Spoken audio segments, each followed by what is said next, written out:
Star Consciousness, Part 2, Chapter 8, Intuitive Energies. As you transition and process from a sense-based, unconscious person to an energy-oriented person, you will experience intuitive energies. Intuition is the conscious registration of knowing frequencies. In the digital internet era, we are often overwhelmed by information via words and images. This information is not direct knowing through experiential intuition. Often this form of information is not credible, accurate, or useful. In other words, the map does not accurately show the territory. If you unconsciously follow it, you will experience frustrations, difficulties, problems, conflicts, and misinformation. Mental overload is a common problem for those living in an information-saturated society. The information bombardment on the nervous system triggers a survival circuit breaker. Have you noticed yourself avoiding your email, text messages, social media, etc.? Your nervous system reaches an information limit and temporarily shuts down, avoiding any additional input. Intuition then becomes a necessity. You will know when and what information is beneficial, useful, required, and has priority. You will know without thinking. The word thinking here means believing. You need to give attention to every thought, word, and image in order to find out what you need to know. Intuition skips this tedious and often exhausting process and hones in on the most required information. On a visit to a friend, Rhonda's house, I experienced intuitive energies. She asked, "Would you like to drink?" I answered, "Yes." She responded, "I have tea or water." I paused for a half second for intuitive feel, and I replied, "Water." Rhonda chose the store-bottled iced tea. I sipped the water. It was cold and refreshing, especially on a hot California summer day. Rhonda sipped the iced tea. She gasped, rushed to the kitchen sink, and spit it out. She had not chosen intuitively. She commented that she wanted something with caffeine. This thought, in effect, was a semantic blockage to the more benign intuitive information. Rhonda suggested we go for a foot massage. My initial feeling was I needed to be conscious in order to avoid picking up on and absorbing any negative energies. As a conscious functioning energy being, you must pay attention to energies from people and places. I failed to act on my intuition and went for the massage. The massage therapist was highly motivated and highly skilled. Regardless, I absorbed the energy of those who were on the massage table before me. I felt nauseated and had to excuse myself. What's the difference between being psychic and being intuitive? When I was about 12, our family went on a vacation out west. One of our stops was Teton National Park in Wyoming. We camped next to Jenny Lake at the base of the Grand Teton Mountain. Early in the morning, just after sunrise, we would sit by the lake's edge. When there was no wind, the surface of the lake was a proverbial smooth as glass. It reflected the 13,000-foot Grand Teton magnificently. Being psychic is like the reflection on Jenny Lake of the Grand Teton. Being intuitive is seeing the Grand Teton directly. Once the wind came up, Jenny Lake was no longer placid.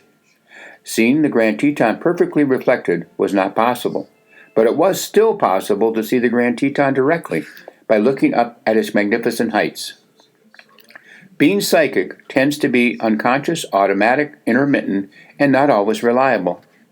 At times it can be clear and reflect beautifully and precisely, like Jenny Lake. When automatic thinking and emotional reactivity increases, the psychological wind blows, make psychic impressions distorted, unreliable, and false to fact. Being intuitive is about consciously registering the frequencies directly without mental, emotional, psychic static. As a conscious functioning energy being, intuitive, direct perceptions organically arise in the moment. Focusing the concentrated mind on a person, place, thing, event, or problem aligns your consciousness to receive intuitive energies. Holographic knowing flows into your awareness field. You know what you need to do. You know what's going on with a person, place, thing, event, or problem. Vidvan tells a story of a married couple he visited in Oakland, California. John was in business. He met a man who proposed a deal that potentially would make he and his wife rich. John called Mary from the office one day and told her he was bringing a possible new business partner home for dinner. Mary cooked up one of her best recipes. The two businessmen talked and talked over a delicious home-cooked meal until the deal was struck.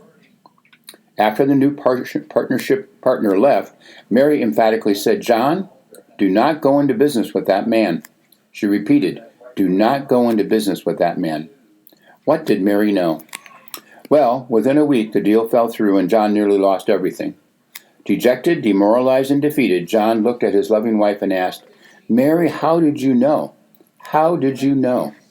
Mary replied, "I just knew."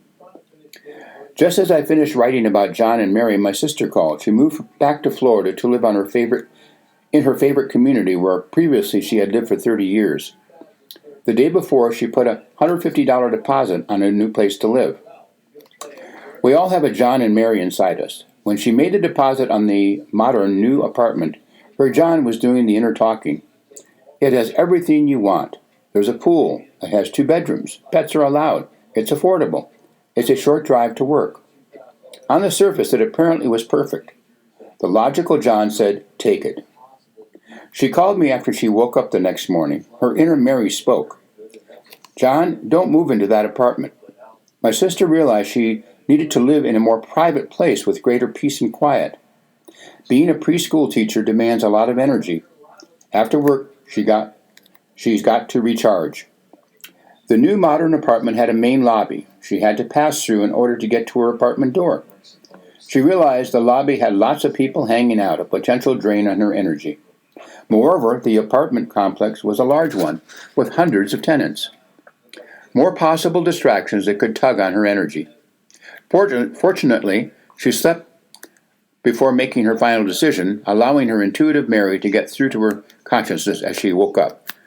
She asked for her return deposit and moved to another apartment. Summary, Chapter 8.